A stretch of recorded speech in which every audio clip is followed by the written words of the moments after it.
અમદાવાદના મણિનગરના ઉત્તમનગર ખાતે બાબા સાહેબ આંબેડકરની 135 જન્મજયંતિ નિમિત્તે આયોજન કરવામાં આવ્યું હતું। કાર્યક્રમ આયોજક મનીષ સોલંકી અને પ્રવીણ સોલંકી, જીતેન્દ્ર સોલંકી, પ્રવીણ સાગઠિયા હતા અને ઉત્તમનગરના તમામ નાગરિકો હાજર રહ્યા હતા। આ પ્રોગ્રામમાં મહેમાન તરીકે શારદાબેન હોસ્પિટલના સર્જન ડોક્ટર દીપક વોરા સાહેબ તેમજ પૂર્વ બીજેપી કાઉન્સિલર કરણ ભટ્ટ તેમજ બીજેપીની ટીમ હાજર રહી હતી તેમજ નવનિર્માણ સેના અધ્યક્ષ દિનેશ સાગઠિયા પણ હાજર રહ્યા હતા। આ પ્રોગ્રામમાં નાના છોકરાઓને બાબા સાહેબ આંબેડકર વિશે માહિતી આપવામાં આવી હતી તેમજ વિવિધ પ્રકારના પ્રોગ્રામો કરવામાં આવ્યા હતા તેમજ વિજેતાને ઇનામનું વિતરણ કરવામાં આવ્યું હતું। અમદાવાદના મણિનગરના ઉત્તમનગર ખાતે બાબા સાહેબ આંબેડકરની 135 જન્મજયંતિ નિમિત્તે આયોજન કરવામાં આવ્યું હતું। કાર્યક્રમ આયોજક મનીષ સોલંકી અને પ્રવીણ સોલંકી, જીતેન્દ્ર સોલંકી, પ્રવીણ સાગઠિયા હતા અને ઉત્તમનગરના તમામ નાગરિકો હાજર રહ્યા હતા। આ પ્રોગ્રામમાં મહેમાન તરીકે શારદાબેન હોસ્પિટલના સર્જન ડોક્ટર દીપક વોરા સાહેબ તેમજ પૂર્વ બીજેપી કાઉન્સિલર કરણ ભટ્ટ તેમજ બીજેપીની ટીમ હાજર રહી હતી તેમજ નવનિર્માણ સેના અધ્યક્ષ દિનેશ સાગઠિયા પણ હાજર રહ્યા હતા। આ પ્રોગ્રામમાં નાના છોકરાઓને બાબા સાહેબ આંબેડકર વિશે માહિતી આપવામાં આવી હતી તેમજ વિવિધ પ્રકારના પ્રોગ્રામો કરવામાં આવ્યા હતા તેમજ વિજેતાને ઇનામનું વિતરણ કરવામાં આવ્યું હતું।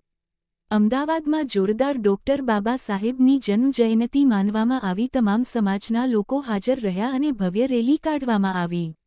અમદાવાદના મણિનગરના ઉત્તમનગર ખાતે બાબા સાહેબ આંબેડકરની 135 જન્મજયંતિ નિમિત્તે આયોજન કરવામાં આવ્યું હતું। કાર્યક્રમ આયોજક મનીષ સોલંકી અને પ્રવીણ સોલંકી, જીતેન્દ્ર સોલંકી, પ્રવીણ સાગઠિયા હતા અને ઉત્તમનગરના તમામ નાગરિકો હાજર રહ્યા હતા। આ પ્રોગ્રામમાં મહેમાન તરીકે શારદાબેન હોસ્પિટલના સર્જન ડોક્ટર દીપક વોરા સાહેબ તેમજ પૂર્વ બીજેપી કાઉન્સિલર કરણ ભટ્ટ તેમજ બીજેપીની ટીમ હાજર રહી હતી તેમજ નવનિર્માણ સેના અધ્યક્ષ દિનેશ સાગઠિયા પણ હાજર રહ્યા હતા। આ પ્રોગ્રામ નાના છોકરાઓને બાબા સાહેબ આંબેડકર વિશે માહિતી આપવામાં આવી હતી તેમજ વિવિધ પ્રકારના પ્રોગ્રામો કરવામાં આવ્યા હતા તેમજ વિજેતાને ઇનામનું વિતરણ કરવામાં આવ્યું હતું।